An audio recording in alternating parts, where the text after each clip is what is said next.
Change TOI, change tout. Si tu ne changes pas, rien ne changera. Tu veux que ta vie change?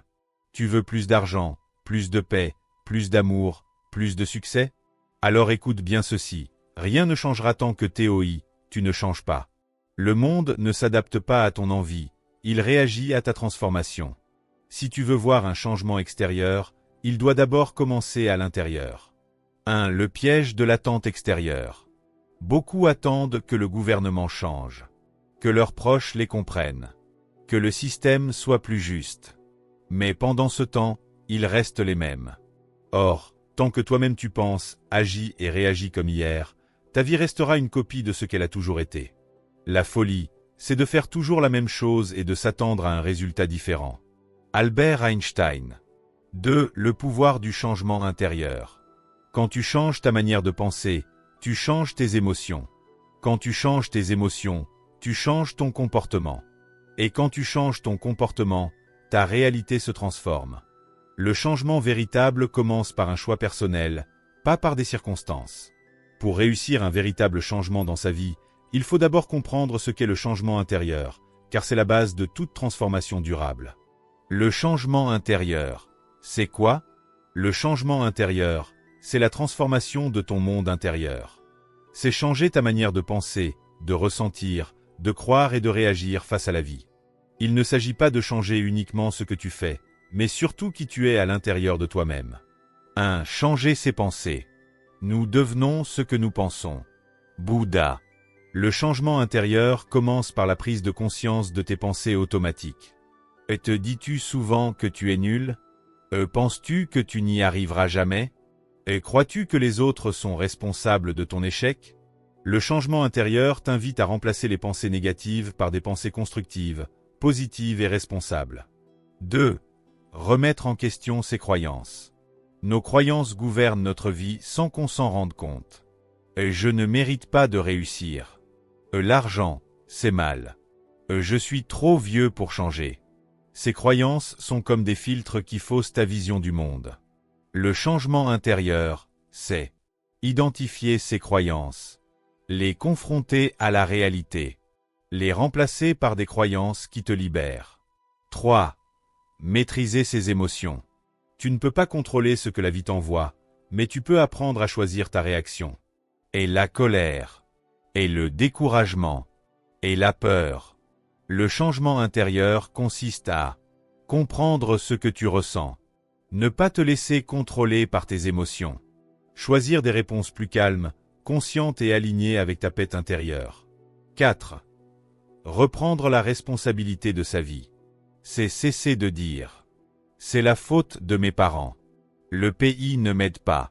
Je n'ai pas eu de chance. » Et commencer à dire « Je choisis d'agir différemment.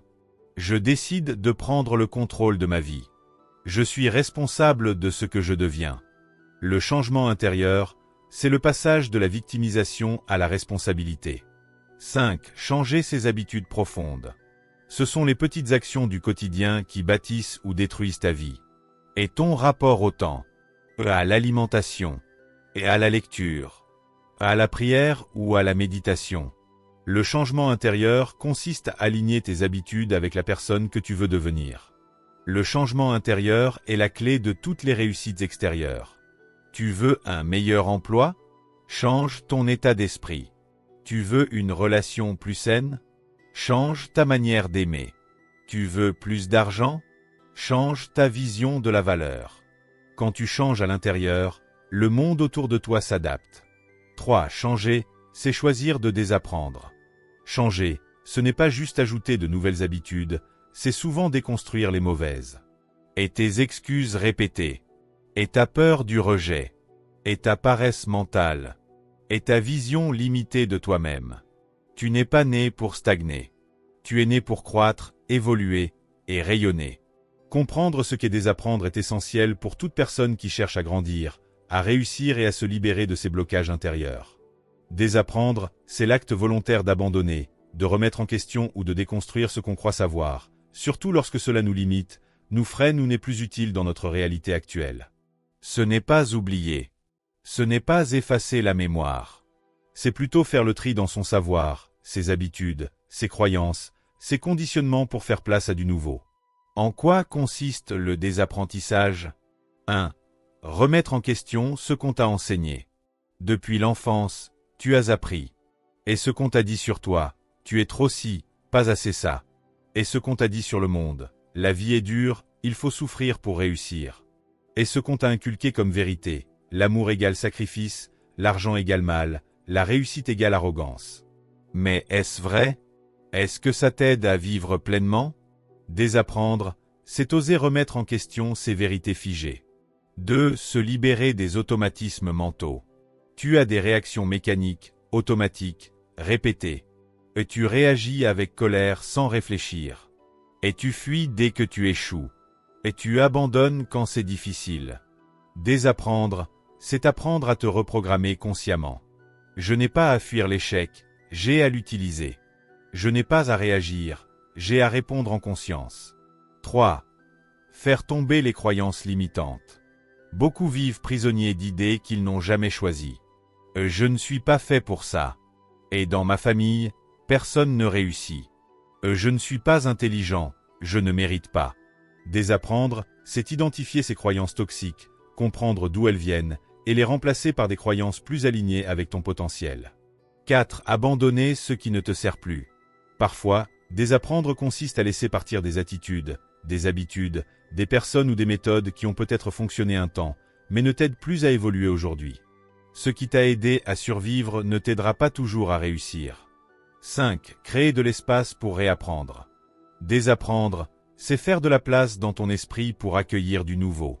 Et une nouvelle façon de penser. Et un nouveau style de leadership.